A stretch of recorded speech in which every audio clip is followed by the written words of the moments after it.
Une patrouille à pied de militaires français comme celle-là. 9h40 du matin, ils traversent un village. Soudain, un homme déguisé en femme portant la burqa s'approche du groupe et fait exploser la bombe qu'il porte sur lui.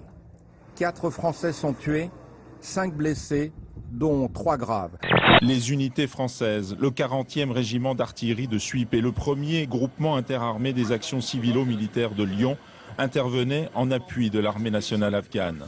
J'adresse aux familles le message de solidarité et de réconfort du peuple français.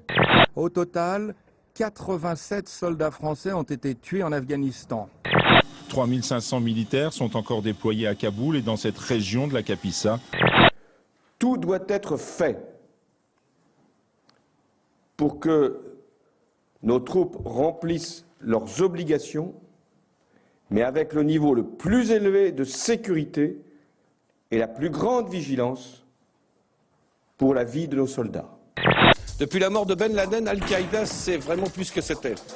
Après 4 mois de grève et pour le 44e jour consécutif, les étudiants de Montréal sont dans la rue. Cette fois, c'est un happening déshabillé. Leur cible, aujourd'hui, c'est le plus grand événement touristique de l'année, le Grand Prix de Formule 1. Pendant que les Espagnols manifestaient tout nus pour protester contre le coût de la vie, les 17 ministres des Finances de la zone euro finalisaient par téléphone un plan de sauvetage. Objectif, recapitaliser les banques espagnoles en déroute avec 40 à 100 milliards d'euros. D'un point de vue fiscal, les Espagnols ont fait beaucoup. Et ils vont peut-être même un peu trop vite. La réforme sur le marché du travail, la réforme de la santé, toutes ces réformes sont faites avec beaucoup de conscience. Mais il y a un secteur qu'il faut revoir qui est en pleine crise. C'est le secteur financier, celui des banques. Il doit être renforcé et restructuré. Nous espérons qu'ils vont prendre les bonnes décisions. Car les marchés financiers s'affolent, la bourse dégringole. Alors en face, les partenaires européens et les États-Unis accentuent la pression. Ils craignent un effet boule de neige. Bankia est à nous. C'est avec ce mot d'ordre qu'une trentaine de personnes prend d'assaut une succursale du groupe bancaire à Madrid. Il y a là des indignés, des familles en instance d'expulsion parce qu'elles ne peuvent plus rembourser leurs prêts, ou des militantes de Sierra Bankia, Ferme Bankia, coutumiers de ce genre d'action. On veut que les patrons et les politiciens qui se sont permis de faire des opérations risquées, des emprunts, des spéculations, des plans de sauvetage soient jugés et emprisonnés. La position de l'Espagne, c'est que nous devons tous faire un effort pour trouver un compromis, pour renforcer les institutions européennes et avec elles le futur de l'euro. Cela passe par une plus grande union fiscale et bancaire. La balle est donc dans le camp de Mariano Rajoy. La demande officielle du Premier ministre espagnol pourrait intervenir dans les toutes prochaines heures. Les Français d'outre-mer ont commencé à voter, les premiers comme d'habitude, les électeurs de Saint-Pierre-et-Miquelon sous un soleil radieux, puis les électeurs de Guyane. Au total, plus de 6600 candidats briguent un mandat pour 5 ans. 46 millions d'électeurs français sont appelés à choisir 577 députés. Le taux de participation à la mi-journée vient de tomber, 21,06%. Est-ce que les législatives, ça vous intéresse? Pas du tout. On en a marre des élections. C'est pas notre priorité. L'intérêt a baissé en tout cas. Il n'y a pas eu beaucoup de différence entre le débat politique de la présidentielle et celui de législative. Il y a trop de partis, il y a trop de choix. Oui, et les spots sont assez nuls aussi. C'est d'un autre âge. Il y a une démobilisation, c'est une bataille moins importante. Ceux du camp battu, cette fois-ci les électeurs de droite, se sentent pas très motivés pour y retourner. Il y a donc une abstention différentielle au profit du vainqueur de la présidentielle. Bon, et tout naturellement, il y a une abstention plus importante. C'est une raison de calendrier pure et simple. C'était l'un des premiers à voter, comme d'ailleurs souvent dans les élections, François Bayrou à Pau, dans les Pyrénées-Atlantiques. Tout le monde évidemment appelle, par ici, non, par là. Allez, voilà, ça y est, à voter. Je pense à Hollande, je bande, voilà. Voilà. Voilà. C'est pour ça que les enfants l'adorent et vont l'embrasser quand ils visent ces écoles. J'ai de la chance, on a bien.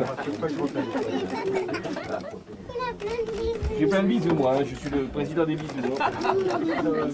Celui d'Aurélie Filippetti, la ministre de la Culture qui a voté à Metz. Le Premier ministre a fixé les règles. Les ministres qui échoueront à cette élection législative ne pourront pas rester dans le gouvernement. Rien n'est joué pour les anciens ministres Nathalie Kosciusko-Morizet, Hervé Novelli, Michel Alliot-Marie et Xavier Bertrand. Il paraît que sur le papier, des anciens membres du gouvernement, c'est pour moi que ça va être le plus difficile. Alors ils sont tous venus voir. Ils sont tous venus voir. Alors c'est pour ça, moi je joue la transparence. Xavier Bertrand, voilà, Xavier Bertrand, qui lui a voté à Saint-Quentin dans l'Aisne. Voilà Nicolas Sarkozy qui est en train de présenter sa carte d'identité et voilà, qui vient de signer.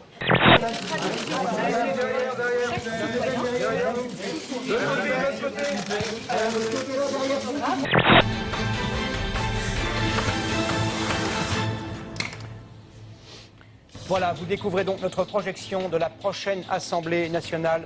Le Front de gauche, 14 à 20 sièges. PS divers gauche, 283, 319. On est proche de la majorité absolue. Europe Écologie, 8 à 14. Le Modem qui aurait pas de députés ou 3 au mieux. UMP divers droite, 227 à 266. Et le Front National, 0 ou 2. La tendance est plutôt bonne pour le gouvernement. Donc il y a déjà 2 élus du premier tour, qui sont Jean-Marc Ayrault, le Premier ministre, et Laurent Fabius, le ministre des Affaires étrangères. Je pense qu'il doit savourer son retour sur le devant de la scène. C'est un bon résultat ce soir. Il faut dire les choses telles qu'elles sont. Quand on compare, comme vous l'avez fait avec 2007, il y a une progression très importante. Donc il faut remercier les électeurs qui ont confirmé leur vote en faveur de l'équipe, si on peut dire, de François Hollande. D'abord, il n'y a pas de vague rose ce soir. Je n'ai pas constaté de vague rose pour le Parti socialiste qui finit derrière l'UMP. Je constate que quand on prend le Parti socialiste et qu'on le compare avec l'UMP, les scores sont soit légèrement meilleurs pour l'UMP, soit équivalents. Notre concurrent, à gauche, quoiqu'il ait perdu 8000 voix et 5 points, reste devant nous. La loi est ainsi faite que c'est donc lui qui sera au deuxième tour et non pas moi.